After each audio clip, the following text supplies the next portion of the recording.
Well, hello there. Kumusta po kayo? How are you? And thank you for tuning in to another edition of Paul de Guzman Presents Art. So I'm back at the Vancouver Art Gallery. This time I'm going to be on the third floor looking at a group exhibition called Conceptions of White. But before we go there, I just want to mention how much I appreciated some new subscribers to my channel. Thank you very much for being part of this engagement with art, regardless of whether it's historical, contemporary, craft, what have you, because I think it's really important to engage with a community. And I welcome you to the community of art. Also, I want to mention that we are on the unceded and ancestral territories of the Musqueam, Squamish, and Tsleil-Waututh Nations, which is also commonly known as the City of Vancouver. And as I mentioned earlier, we are at the Vancouver Art Gallery. I'm on the third floor right now, and it's the Vancouver Art Gallery is an iconic gallery, iconic landscape, landmark, I would say, here in Vancouver. And it's got 4 floors.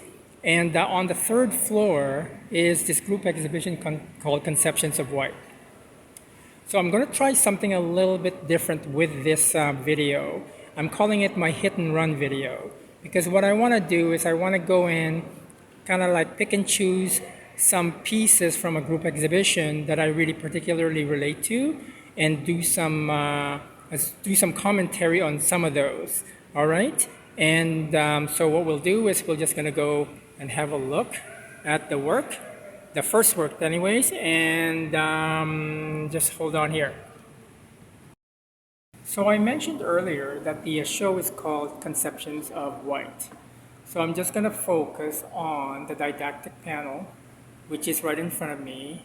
And it is actually a show that is circulated by the Mackenzie, let's see now, the Mackenzie Art Gallery.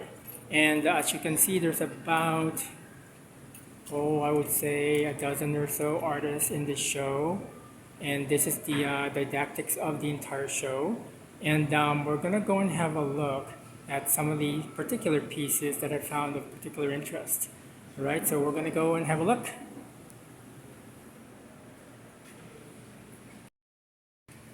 So the first work that we're going to look at is by Nell Painter. So when I was doing some initial research, I found out that Nell Painter is actually also goes by Nell Irvin Painter. And she is a Black Afro-Caribbean American historian who has taught American history in Princeton University in the United States. So she's in her 80s right now, and as a secondary career for her, I guess, after retirement, she has decided to become an artist. And what you're looking at right now is actually a part of her installation at the, let's see now, the McDowell Artist Residency Program, and that she completed in 2019. Now, the interesting thing about this work is that it kind of looks at the phenomenon of hair and how that can sort of like define somebody's ethnicity, and how that is actually defined through, let's say, concepts of whiteness. And the interesting thing is that when I was reading her essay, there was also this mention of, let's say, how certain sort of maybe far-right elements in society are actually looking at the history in terms of propagating the myth that ancient Greeks and Romans are all white people. And so what she wanted to do, what she wanted to have a look at, is to actually ask a bunch of people certain questions, like, when were white people invented? Were the ancients white people? And this entire essence of asking those questions is part of her research into sort of like trying to almost justify the sort of like sensibilities or mentalities that come up when you are faced with certain right-wing fascist or even sort of like white supremacist type of sort of like theorizing, because the existence of one's sort of like race becomes very, very important to a lot of people. And this work is just one of those works that she's trying to sort of like come to terms with. Because I think from what I've read, because she is sort of like a student of American history, and she pretty much taught many decades at Princeton University as a graduate of Harvard University, she has this really interesting sort of like take on ethnicity and race, because she is also a Black Afro-Caribbean artist. So I'm just going to go and have a look at the entire installation, and from that we're going to go to the next one that we're going to have a look at.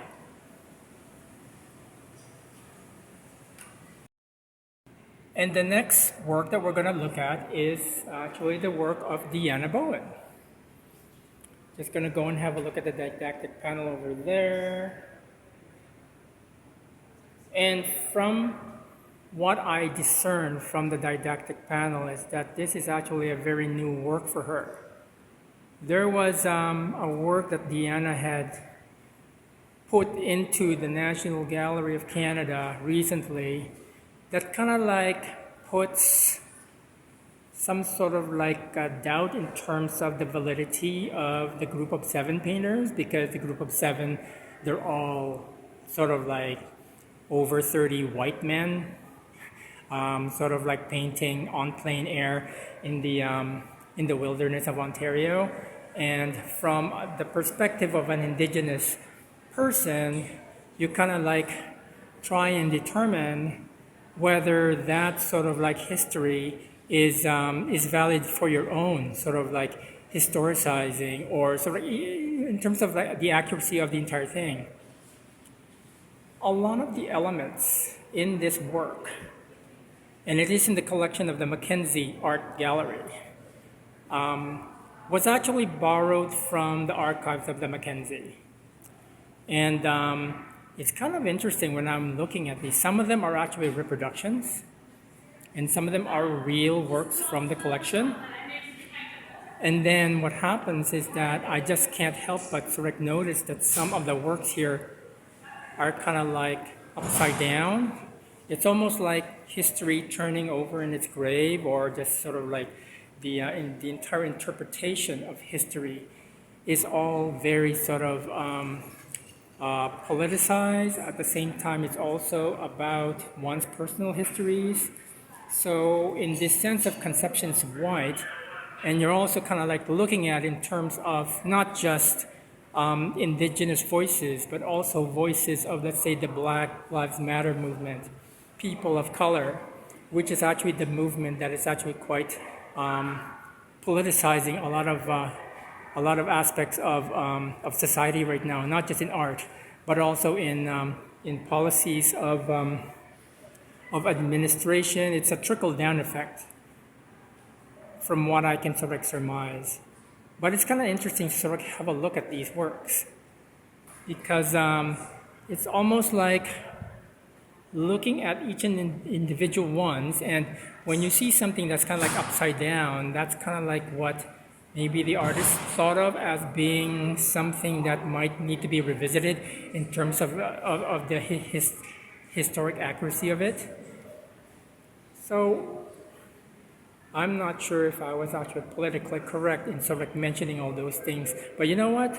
It's my channel, and I'm going to say whatever I want. So I'm going to pause this, and we're going to go to the next work. So the next work we're going to go and have a look at is a little bit kind of disturbing, and it's by Gonzales-Day.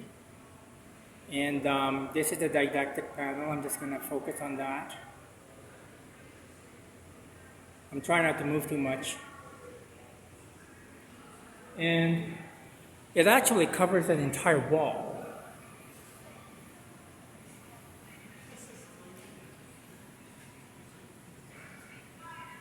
And it's kind of interesting because when I entered the gallery, it didn't really register with me too much, because I just saw it as a sort of like an image on a wall.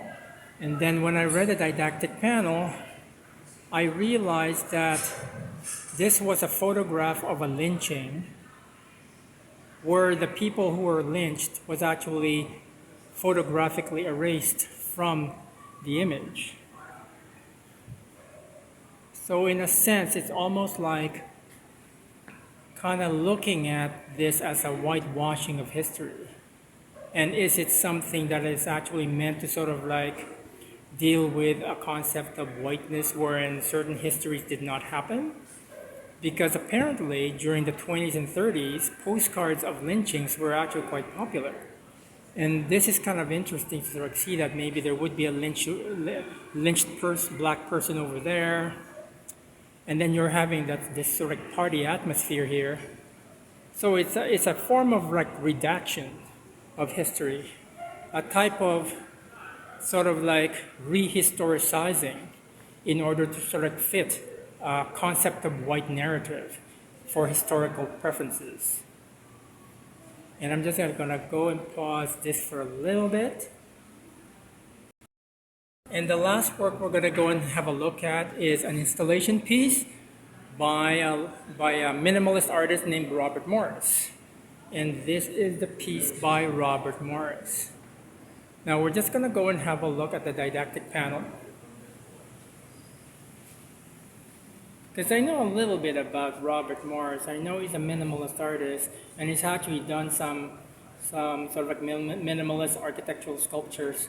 And in this case, in terms of the whiteness of this sort of like gate, it almost sort of like quotes certain things that have become really ubiquitous in terms of like the gallery system. It's sort of like having like the 4 white walls and sort of like going through this gate.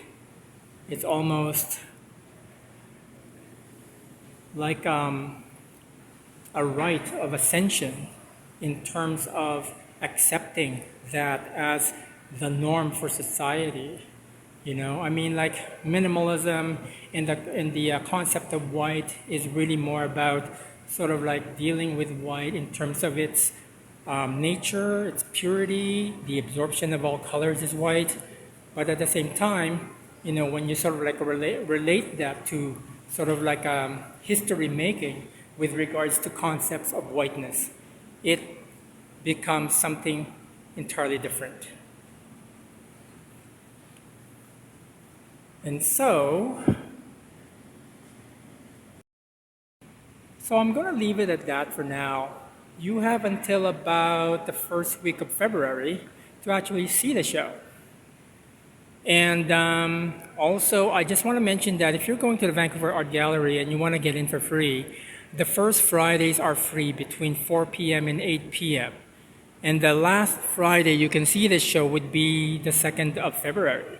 So it's always advisable for you to actually book just book online so that you have a QR code so you can go inside so that you don't have any problems going in. So I hope you enjoyed that foray into the 3rd floor of the Vancouver Art Gallery's conception of white show. I hope you enjoyed it. And if you lasted this long, congratulations. You obviously liked the video, so you might as well click the thumbs up button. Also, I would love to have more subscribers to my channel. It's really easy to subscribe. You just have to click the subscribe button, and it's totally free, so you don't have to do anything. Thank you again for your engagement and for your patience. Maraming salamat po sa inyong lahat. Thank you very much. You have a great day, and I am out of here. Goodbye.